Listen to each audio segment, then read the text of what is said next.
नमस्कार, आप सभी का स्वागत है आपके अपने चैनल स्टडी विद अंजलि में। तो जैसा कि आपको पता है, मैं आपको पढ़ा रही हूँ इंडियन पॉलिटी। पॉलिटी में मैंने आपको अब तक पढ़ाया है हिस्टोरिकल बैकग्राउंड के बारे में।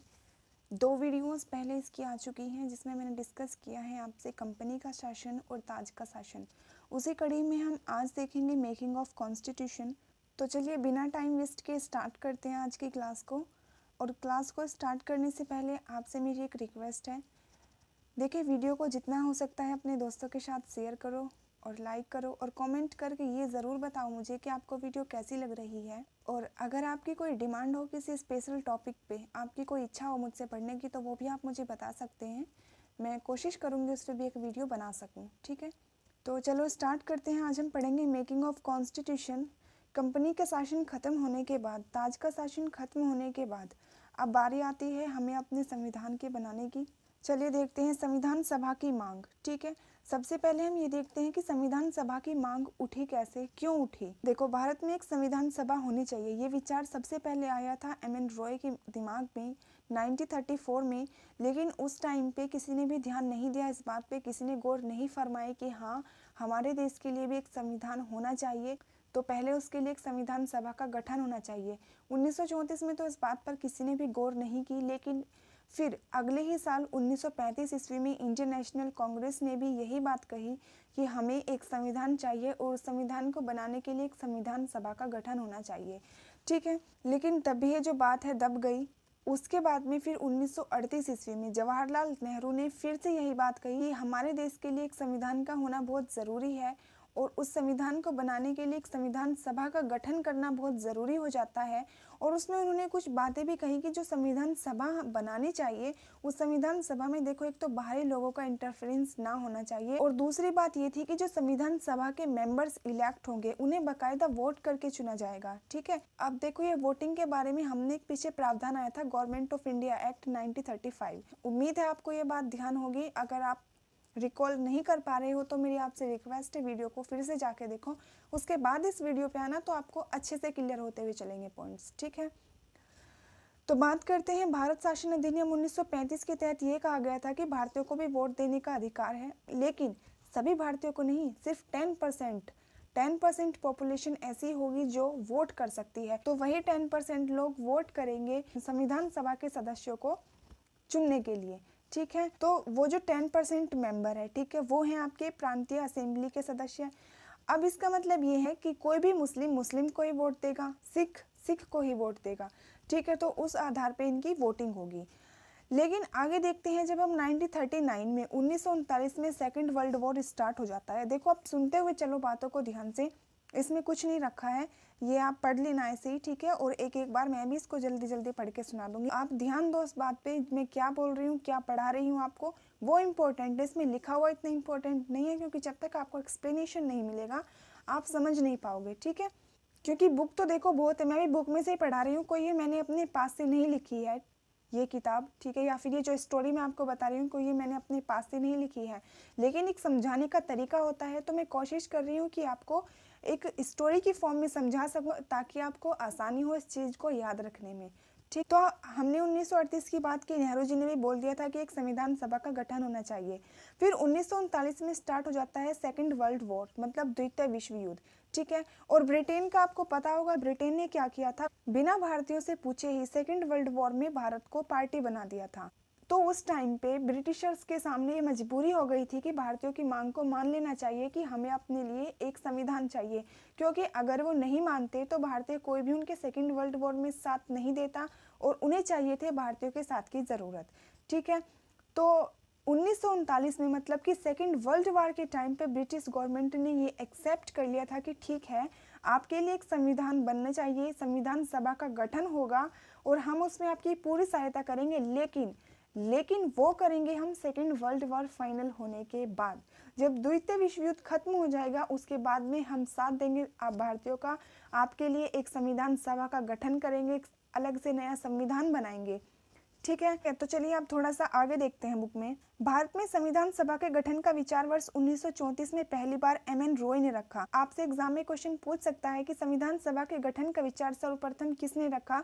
ऑप्शन दे देगा आपको, और उसमें एक ऑप्शन होगा एम.एन. रॉय, एक ऑप्शन होगा जवाहरलाल नेहरू, दो अदर ऑप्शन होंगे, एक अंबेडकर साहब को रख देगा, क्योंकि मेजोरिटी क्या होती है, जिसको आंसर नहीं पता होगा वो पॉलिटी में 99% डॉक्टर बी.आर. अंबेडकर को राइट लगा के आएगा। ठीक है, तो आपको ध्यान रखना है इसमें एम.एन. रॉय ने सबसे पहले ये विचार दिया था कि भारतीयों के लिए एक संविधान होना चाहिए, तो उसके लिए एक संविधान सभा का गठन करना चाहिए, और ये विचार दिया था उन्होंने 1934 में। ठीक है, रॉय भारत में वामपंथी आंदोलन के प्रखर नेता थे। 1935 में भारतीय राष्ट्रीय कांग्रेस ने पहली बार भारत के संविधान के निर्माण के लिए आधिकारिक रूप से संविधान सभा के गठन की मांग की।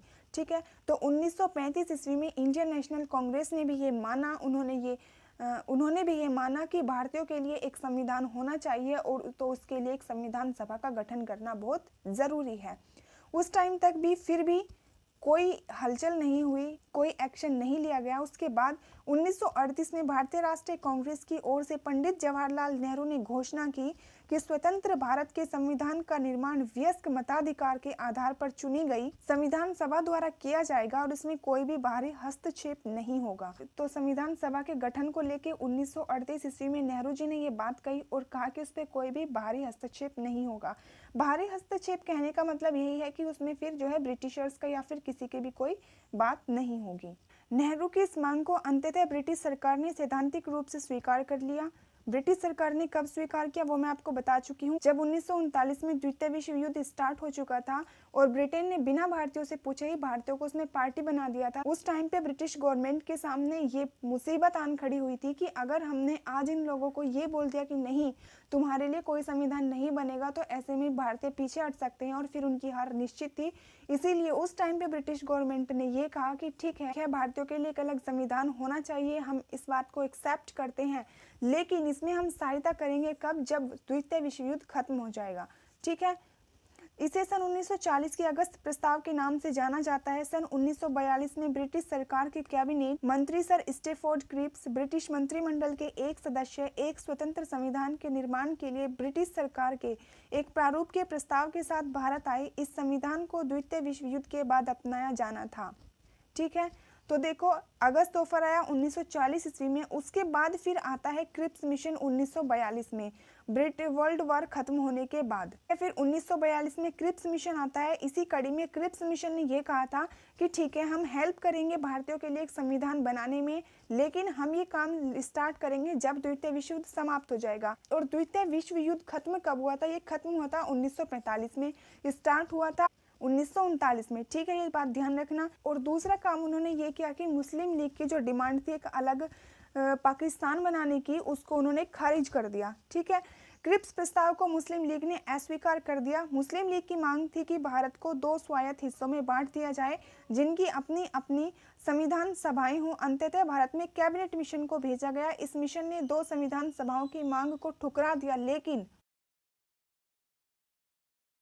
को काफी हद तक संतुष्ट कर दिया। देखो क्रिप्स मिशन ने ये कह दिया था कि कोई थिएटर नहीं है ये कि पाकिस्तान बनाओ और एक भारत हो जाएगा, नहीं नहीं हम इस बात को नहीं मानते मुस्लिम लीग की। तो क्रिप्स मिशन ने साफ साफ हाथ खड़े कर दिए थे 1942 में ही कि कोई पाकिस्तान नहीं बनेगा, हम इस बात को नहीं मानते हैं। ठीक है, उसी कड़ी में उसके बाद में भारत में आता है कैबिनेट मिशन। देखो कैबिनेट मिशन को लेके आने की जरूरत क्यों पड़ी? ब्रिटेन ने तो बिना भारतीयों से पूछे ही उनको द्वितीय विश्व युद्ध में शामिल कर दिया था, और फिर लास्ट में उन्होंने ये हामी भर ली थी कि ठीक है तुम्हारे लिए एक अलग संविधान बना दिया जाएगा, एक संविधान सभा का गठन कर देंगे। लेकिन अंग्रेजों को इतने साल से झेलते हुए आ रहे हैं, तो उनके सिर्फ एक कह देने मात्र से तो ऐसा कुछ होने वाला है नहीं। तो इसलिए ये बात इंडियन नेशनल कांग्रेस और खासकर महात्मा गांधी जी को कंफर्म थी कि इनके कह देने से तो कुछ होने वाला है नहीं। इसलिए उनकी बात ये थी कि हमें कोई ऐसा सॉलिड पॉइंट, मतलब कि एक सॉलिड प्रूफ के तौर पे चाहिए कि हाँ तुम लोग हमारा सपोर्ट करोगे जब द्वितीय विश्व युद्ध समाप्त हो जाएगा उसके बाद में। ठीक है, तो इसीलिए फिर फाइनली कैबिनेट मिशन भारत में आता है 1946 ईस्वी में।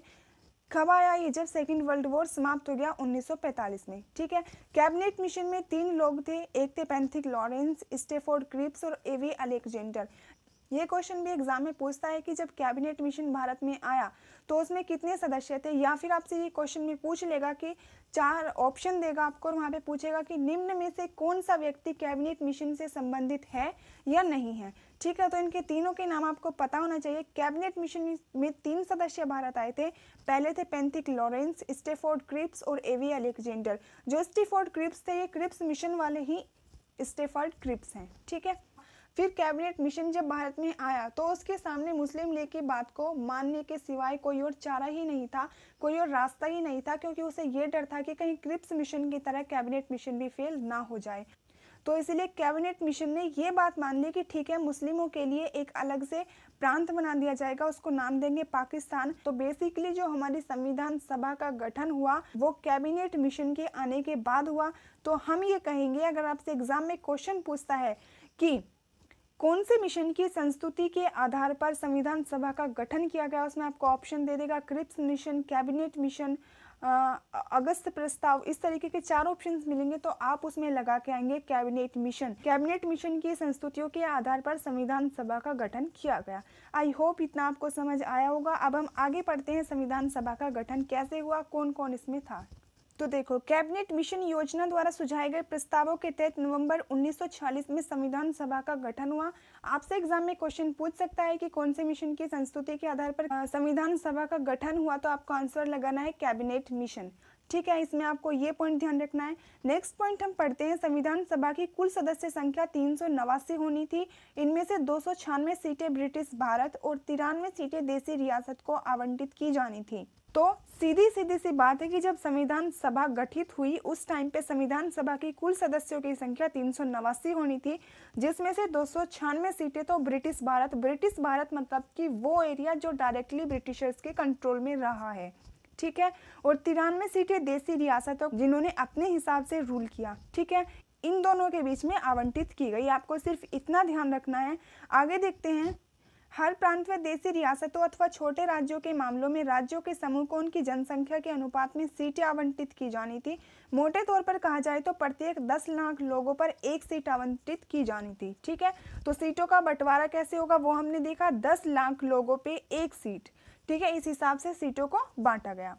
प्रत्येक ब्रिटिश प्रांत को आवंटित की गई सीटों का निर्धारण, ब्रिटिश प्रांत मतलब कि वही जो सीधे सीधे ब्रिटिशर्स के कंट्रोल में रहा, 3 प्रमुख समुदायों के बीच उनकी जनसंख्या के अनुपात में किया जाना था। ये 3 समुदाय थे, मुस्लिम, सिख व सामान्य। 3 समुदाय में सीटों को डिवाइड किया गया, मुस्लिम, सिख और सामान्य। सामान्य के अंतर्गत सब आ जाएंगे। ठीक है, किन्हें छोड़ के, मुस्लिम और सिख को छोड़ के। ठीक है, और एक बात देखो, इसने कहा है संविधान सभा के कुल सदस्यों की संख्या 389 होनी थी। इन 389 में अभी जो पाकिस्तान वाला क्षेत्र है वो भी सम्मिलित है। ठीक है, क्योंकि अभी पाकिस्तान अलग नहीं हुआ है।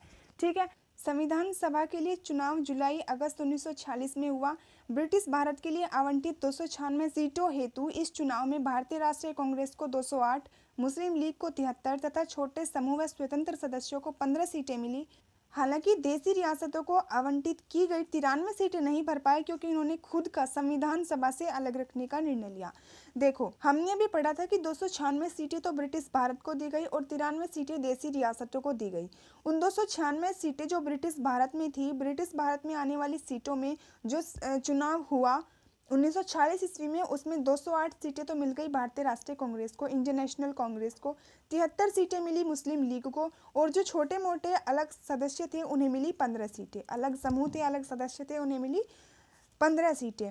और साथ ही साथ 93 सीटें देशी रियासतों को भी दी गई थी, लेकिन वो सीटें नहीं भर पाई, क्योंकि मान के चलिए आपको एक छोटी से क्षेत्र का राजा बना दिया जाए, एक थोड़ा सा एरिया आपके कंट्रोल में कर दिया जाए, तो फिर आपको राज करने की आदत हो जाती है। ठीक है, फिर आपको फर्क नहीं पड़ता कि आपके आजू बाजू क्या चल रहा है, आपको मतलब होता है सिर्फ आपके एरिया से।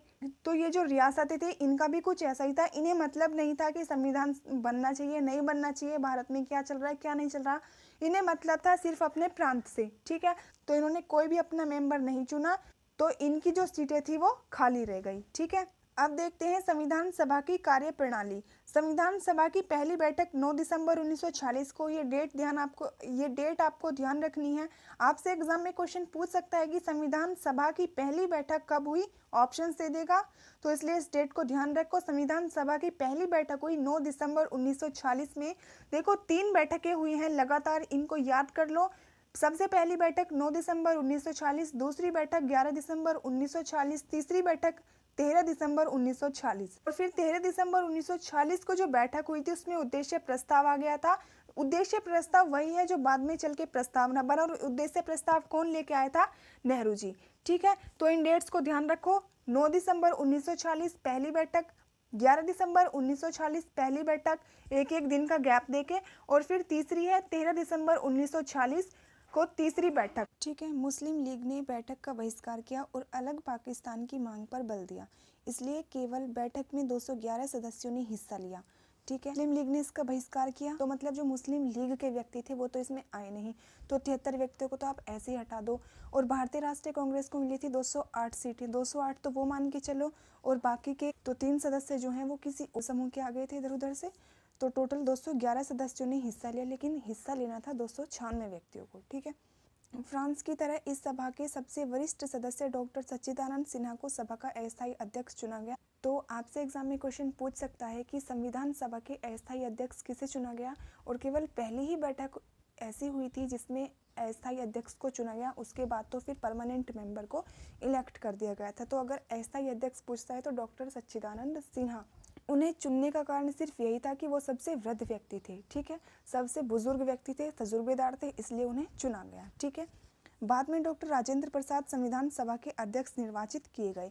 तो अगर आपसे पूछता है संविधान सभा के अस्थायी अध्यक्ष कौन थे, तो कौन थे? सच्चिदानंद सिन्हा। और अगर पूछे कि संविधान सभा के स्थायी अध्यक्ष कौन थे, या फिर खाली यही क्वेश्चन देता है कि संविधान सभा के अध्यक्ष कौन थे, तो कौन थे? डॉक्टर राजेंद्र प्रसाद। उसी प्रकार डॉक्टर एच.सी. मुखर्जी तथा वी.टी. कृष्णामाचारी सभा के उपाध्यक्ष निर्वाचित हुए। तो आपसे एग्जाम में ये भी क्वेश्चन पूछ सकता है, 4 ऑप्शन देके कि निम्नलिखित में से कौन संविधान सभा के उपाध्यक्ष रहे हैं। ठीक है, तो कौन निर्वाचित हुए थे? डॉक्टर एच.सी. मुखर्जी और वी.टी. कृष्णामाचारी। ठीक है, दूसरे शब्दों में संविधान सभा के 2 उपाध्यक्ष थे। आगे देखते हैं। अब बात आती है उद्देश्य प्रस्ताव की। देखो उद्देश्य प्रस्ताव बाद में चल के जो आज के टाइम पे हमारी प्रस्तावना है, पहले वो उद्देश्य प्रस्ताव हुआ करती थी। उद्देश्य प्रस्ताव में संशोधन करके उसको मॉडिफाई करके ही प्रस्तावना का रूप दिया गया है। तो इसकी हम डिटेल्स नहीं पढ़ेंगे कि उद्देश्य प्रस्ताव में क्या क्या बताया गया था। हम सिर्फ ये देखेंगे कि उद्देश्य प्रस्ताव कब आया, कौन लेके आया, और इसको कब एक्सेप्ट किया गया। ठीक है, तो इसमें सिर्फ 3 ही क्वेश्चन बनेंगे आपके उद्देश्य प्रस्ताव से। उद्देश्य प्रस्ताव आया था 13 दिसंबर 1946 को, जिसे लेके आए थे पंडित नेहरू। सभा में ऐतिहासिक उद्देश्य प्रस्ताव पेश किया। ठीक है, तो आपसे एग्जाम में क्वेश्चन पूछेगा उद्देश्य प्रस्ताव कब आया था, आप आंसर लगाएंगे 13 दिसंबर 1946 को। कौन लेके आया था? पंडित नेहरू लेके आए थे। और अगर पूछता है कि इसको कब स्वीकार कर लिया गया, तो 22 जनवरी 1947 को। 22 जनवरी 1947 को। आगे देखते हैं अन्य कार्य। संविधान सभा ने अन्य और क्या क्या काम किए वो देखते हैं। ये 1 लीनियर की फॉर्म में बहुत इंपॉर्टेंट क्वेश्चन है 2-3, तो इन्हें देखते हैं। संविधान सभा ने 22 जुलाई 1947 को राष्ट्रीय ध्वज अपनाया। क्वेश्चन पूछ सकता है कि राष्ट्रीय ध्वज को कब अपनाया गया, तो 22 जुलाई 1947 को। इसी तरह राष्ट्रीय गान को कब अपनाया गया? 24 जनवरी 1950 को। और राष्ट्रीय गीत को कब अपनाया गया? 24 जनवरी 1950 को। तो राष्ट्रीय गान और राष्ट्रीय गीत दोनों को अपनाया गया 24 जनवरी 1950 को, और राष्ट्रीय ध्वज को अपनाया गया 22 जुलाई 1947 को। इसने 24 जनवरी 1950 को डॉक्टर राजेंद्र प्रसाद को भारत के पहले राष्ट्रपति के रूप में चुना। तो भारत के पहले राष्ट्रपति के रूप में चुना गया डॉक्टर राजेंद्र प्रसाद को 24 जनवरी 1950 को। 2 साल 11 माह और 18 दिनों में संविधान सभा की कुल 11 बैठकें हुई। आपसे एग्जाम में ये पूछ सकता है कि संविधान निर्माण की प्रक्रिया में टोटल कितना समय लगा, तो आप आंसर लगाएंगे 2 साल 11 माह 18 दिन। देखो अभी फिलहाल जो आईबी का एग्जाम हुआ है उसमें सेम टू सेम क्वेश्चन पूछा गया था, लेकिन उसमें ऑप्शंस में था 2 साल, 3 साल, 4 साल या 5 साल। जहाँ पे इस तरह के कंप्लीट ईयर में ऑप्शंस दिए हुए होंगे तो वहाँ पे आप लगाएंगे 3 साल, क्योंकि आप सोच के देखो 2 साल 11 महीने, तो जो एक महीना बचता है साल भर का उसके भी 18 दिन जा चुके हैं, तो सीधा सीधा यहाँ पे आपका आंसर जाएगा 3 साल में। ठीक है, तो 2 साल 11 महीने 18 दिन का टाइम लगा संविधान को बनाने में। टोटल 11 बैठकें हुई हैं। इसमें संविधान निर्माताओं ने लगभग 60 देशों के संविधानों का अवलोकन किया। ये क्वेश्चन एग्जाम में कई बार पूछा है कि संविधान निर्माण की प्रक्रिया के तहत टोटल कितने देशों का संविधान पढ़ा गया। तो आप ध्यान रखेंगे कितने देशों का संविधान पढ़ा गया, 60 देशों का। 60 देशों के संविधान को स्टडी करने के बाद में इंडिया के कॉन्स्टिट्यूशन को बनाया गया। ठीक है, इसके प्रारूप पर 114 दिनों तक विचार हुआ। संविधान के निर्माण पर कुल 64 लाख रुपए का खर्च आया। ठीक है, ये रुपये नहीं पूछता है कितना खर्च हुआ, ये सब नहीं पूछता है। 24 जनवरी 1950 को संविधान सभा की अंतिम बैठक हुई। क्वेश्चन पूछ सकता है संविधान सभा की अंतिम बैठक कब हुई थी, तो आपको आंसर लगाना है 24 जनवरी 1950 को संविधान सभा की अंतिम बैठक हुई। स्टार्टिंग्स में ही ये कुछ 2-3 डेट्स हैं, इन्हें ध्यान रख लो, फिर आगे डेट्स नहीं आएंगी। आगे आपको फिर ध्यान रखने हैं कुछ इंपॉर्टेंट आर्टिकल्स। इसके बाद संविधान सभा ने 26 जनवरी 1950 से 1951-52 में हुए आम चुनाव के बाद बनने वाली नई संसद के निर्माण तक भारत की अंतरिम संसद के रूप में काम किया। वही जो मैं आपको भी बता के चली हूँ कि संविधान सभा ने 2 काम किए। एक काम तो किया उसने संविधान बनाने का, और दूसरा काम किया कि कानून को लागू कराने का। ठीक है, तो जब तक 1951-52 में आम चुनाव नहीं हुए हैं तब तक संविधान सभा ये दोनों काम करती रही। अब देखते हैं हम संविधान की कुछ समितियां। संविधान सभा की जो समितियां बनी हैं वो कुछ इंपॉर्टेंट कमेटीज हैं, सिर्फ उन्हें पढ़ना है। पहली समिति है संघ शक्ति समिति। संघ शक्ति समिति के अध्यक्ष रहे हैं जवाहरलाल नेहरू। संघीय संविधान समिति के अध्यक्ष भी जवाहरलाल नेहरू। प्रांतीय संविधान समिति के अध्यक्ष रहे हैं सरदार पटेल। प्रारूप समिति मोस्ट इम्पोर्टेंट, प्रारूप समिति के अध्यक्ष रहे हैं डॉक्टर BR अम्बेडकर। ठीक है, ये 4 कमेटीज अपनी कॉपी में नोट कर लो। एक कमेटी है संचालन समिति। संचालन समिति के अध्यक्ष डॉक्टर राजेंद्र प्रसाद। अब देखते हैं प्रारूप समिति के बारे में थोड़ा सा, क्योंकि ये सबसे महत्वपूर्ण समिति रही है। ठीक है, तो इसके बारे में पढ़ते हैं। संविधान सभा की सभी समितियों में सबसे ज्यादा महत्वपूर्ण थी प्रारूप समिति। प्रारूप समिति का गठन हुआ था 29 अगस्त 1947 को। डेट याद रखनी है, 29 अगस्त 1947। कब हुआ था? 29 अगस्त 1947 को प्रारूप समिति का गठन हुआ था। ये वो समिति थी जिसे नए संविधान का प्रारूप तैयार करने की जिम्मेदारी सौंपी गई। इसमें 7 सदस्य थे। इसके 7 सदस्यों के नाम भी ध्यान रखने हैं। पहले सदस्य रहे डॉक्टर BR अम्बेडकर साहब, जो इसके हेड थे। N Gopalaswami Ayyangar, Alladi Krishnaswami Ayyar, doctor KM Munshi, Syed Mohammad Saadulla, N Madhavrao. इन्होंने किसका स्थान लिया? इन्होंने लिया BL मित्र का स्थान। ठीक है, क्योंकि BL मित्र ने रेजिग्नेशन दे दिया था। और नंबर 7 है TT कृष्णामाचारी। ठीक है, इन्होंने DP खेतान की जगह ली, उनकी डेथ हो गई थी। ठीक है, तो ये 7 मेंबर्स रही हैं। कौन कौन?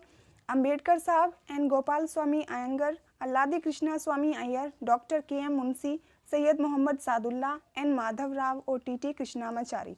आपको ये ध्यान रखने हैं 7 मेंबर। और प्रारूप समिति का गठन कब हुआ था? 29 अगस्त 1947 को। हेड कौन थे इसके? Doctor BR Ambedkar.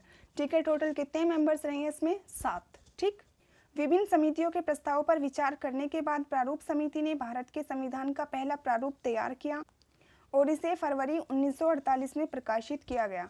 तो आपसे क्वेश्चन पूछ सकता है कि प्रारूप समिति ने अपनी पहली रिपोर्ट कब पेश की? तो कब पेश की? फरवरी 1948 में।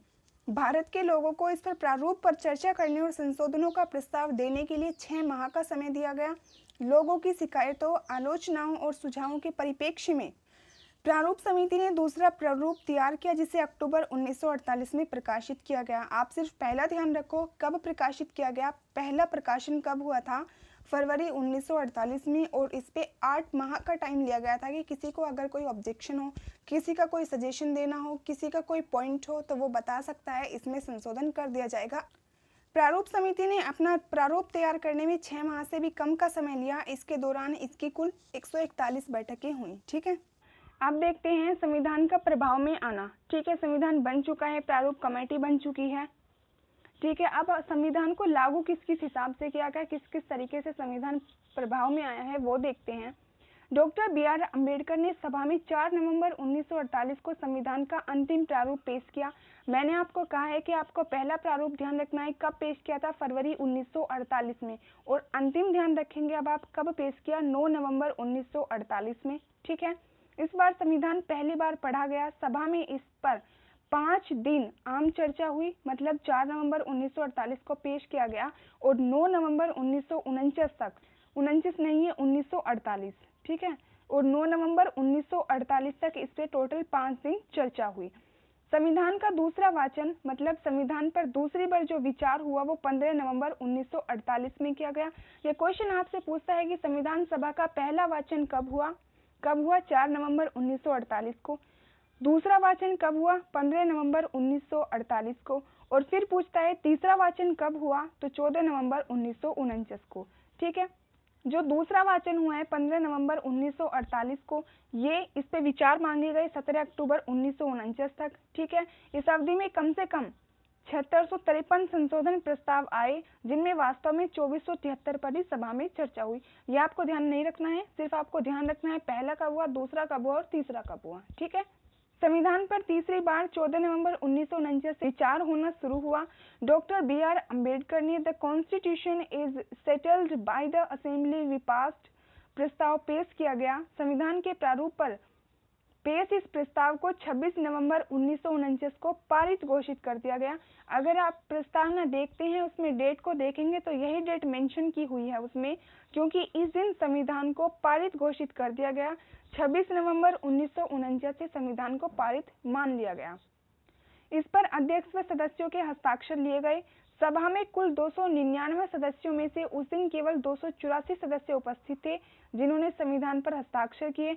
और देखो, ऐसा माना जाता है कि जब संविधान पे हस्ताक्षर हो रहे थे तो उसी टाइम पे बाहर बारिश स्टार्ट हो गई थी, जिसको एक बहुत अच्छा माना गया। संविधान की प्रस्तावना में 26 नवंबर 1949 का उल्लेख उसी दिन के रूप में किया गया है जिस दिन भारत के लोगों ने सभा में संविधान को अपनाया, लागू किया व स्वयं को संविधान सौंपा। ठीक है, ये मैं आपको बता चुकी हूँ कि 26 नवंबर 1949 की डेट ही प्रस्तावना में मेंशन की गई है। उसका रीजन यही है क्योंकि इस दिन संविधान पारित हुआ, समझा गया। ठीक है, देखो 26 नवंबर 1949 को अपनाए गए संविधान में प्रस्तावना 395 अनुच्छेद और 8 अनुसूचियां थी। तो जिस टाइम पे हमने संविधान को अपनाया, संविधान को पारित किया गया 26 नवंबर 1949 को, उस टाइम पे टोटल इसमें 395 अनुच्छेद थे और 8 अनुसूचियां थी। ये बात आपको ध्यान रखनी है। वर्तमान में कितने हैं वो भी हम आगे डिस्कस करेंगे। प्रस्तावना को पूरे संविधान में लागू करने के बाद लागू किया गया। पहले संविधान बन चुका था, पहले संविधान को लागू कर दिया गया था, प्रस्तावना को उससे बाद में लागू किया गया है। ठीक है, नए विधि मंत्री डॉक्टर B.R. अम्बेडकर ने सभा में संविधान के प्रारूप को पढ़ा। उन्होंने सभा के कार्यकलापों में बढ़ चढ़कर हिस्सा लिया। उन्हें अपनी तर्क संगत व प्रभावशाली दलीलों के लिए जाना जाता है और उन्हें भारत के संविधान के पिता के रूप में पहचाना जाता है।